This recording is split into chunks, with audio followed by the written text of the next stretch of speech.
Major breaking news. The Tanzanian president Samia Suluhu is now facing it rough from other African presidents after the presidential results.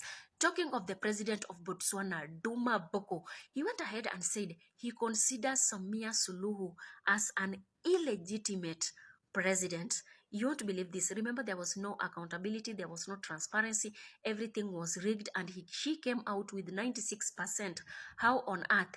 And that is the reason as to why the president of Botswana has come forward considering her as an illegitimate president. Even other AU members who usually sit at that particular summit, excluding the president of AU, they went ahead and denounced the presidential results of Samia Suluhu, saying that the elections were not actually legit. There was no democracy. You won't believe this. People never participated in those particular elections according to the results they were giving out, and now Samia Suluhu want a dialogue with the opposition leaders. Which opposition leaders exactly? Because all the opposition leaders are now facing different charges in prison, like treason. Anyway, Tanzanians, what's your point of view?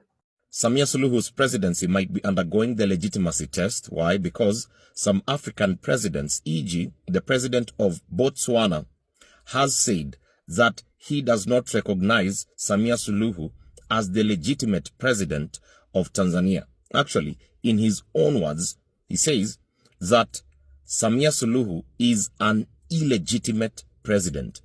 Again, her legitimacy might be under test because also President William Ruto, at a certain interview recently, he said that in a democracy, especially in Kenya, you may not get 96%. You can't get 96%. Therefore, the legitimacy test of Samia Suluhu's presidency is under a lot of tests.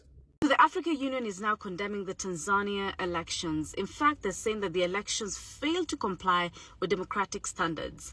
You see, there were 72 observers on the ground from the African Union. And some of the things they observed was the fact that there was ballot stuffing, there was internet blackout imposed by governments, and allegations of excessive use by the military. And so according to the African Union, all this compromised election integrity. So in a report released by the African Union, they go ahead and say that the election did not comply with AU principles, normative frameworks, and other international obligations and standards for democratic elections. Now, African Union is not the only regional bloc that has called out Tanzania. Even SADC, which is the Southern African Development that Tanzania also belongs to. In fact, they cite violence, censorship, and even general intimidation. And also the fact that disqualification of other candidates actually created an even political playing field. Now, President Samia Suluhu has already been sworn in, and she's been defending the polls. In fact, she says that she does have great respect for the international observers, but she dismisses these reports and goes ahead and actually quotes a former Tanzania President Benjamin Mkapa and says that they will take the advice, but they will not compromise on their sovereignty. What are your thoughts on this? What do you think of what African Union and SADC are saying as compared to what Samia Suluhu is actually talking about? Please share with me your thoughts in the comment section below. I, for one, do not recognize the person who was inaugurated as the president of Tanzania. She is an illegitimate president. The Africa we dream of, peaceful, prosperous, and respected, will only emerge when our governance is guided by our values and not by our interests. Turning to recent examples, it is totally unacceptable. It is totally unacceptable when an African leader, in order to stay in power, will resort to killing his or her own people. In order to stay in power, will rig an election, as if they are God's gift to their country. When you have a country with millions of people, for any leader to think they are the only ones who can be president is pathetic. And therefore, and my apology to those who may come from Tanzania, but I'm mentioning this because they are your neighbor, that the recent election and what transpired, the killings around that election, I, for one, do not recognize the person who was inaugurated as the president of Tanzania.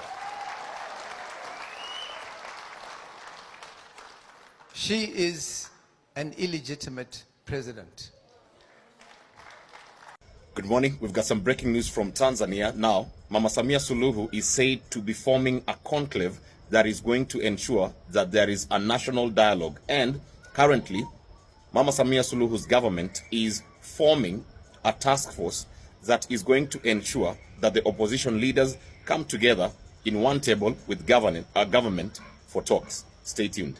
The AU, the African Union, they keep proving time and time again that they know nothing about what is going on in Africa. Do you remember that they congratulated Samia Suluhu? Yes, they did. They sent her a message that read, "We take note of the result and we congratulate you on your victory." But here's the thing. They did this when the people were in the streets protesting. The people were in the streets getting killed by her government, and they are here congratulating her. This is crazy. Well, the people did not like that, and they made sure to let them know. Well, they backpedaled. After the backlash, they backpedaled and they said that they reject her election. They reject her government. That is crazy. They said that they have proof of ballot stuffing, internet blackouts, and even abductions. Well, if you had all of this, then why did you congratulate her? This is just crazy. They seriously went from congratulations to "you are not the legitimate leader. You should step down." This is crazy. It just shows that they know nothing about what they are doing. They should have known this before even us. We knew about this because we don't live in Tanzania, yet somehow we know more than they do. Well, we may not agree on how the African Union runs its business, but we can agree on one thing. At least they rejected Samia Suluhu and her government. Even though it took a while, they rejected. But what can they do next? What will they do next? What do you think? Will they do something about Samia Suluhu?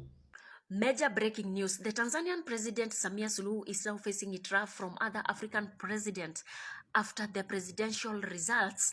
Talking of the president of Botswana, Duma Boko, he went ahead and said he considers Samia Suluhu as an illegitimate president. You won't believe this. Remember, there was no accountability, there was no transparency, everything was rigged, and she came out with 96%. How on earth? And that is the reason as to why the president of Botswana has come forward considering her as an illegitimate president. Even other AU members who usually sit at that particular summit, excluding the president of AU, they went ahead and denounced the presidential results of Samia Suluhu, saying that the elections were not actually legit. There was no democracy. You won't believe this. People never participated in those particular elections according to the results they were giving out, and now Samia Suluhu want a dialogue with the opposition leaders. Which opposition leaders exactly? Because all the opposition leaders are now facing different charges in prison, like treason. Anyway, Tanzanians, what's your point of view?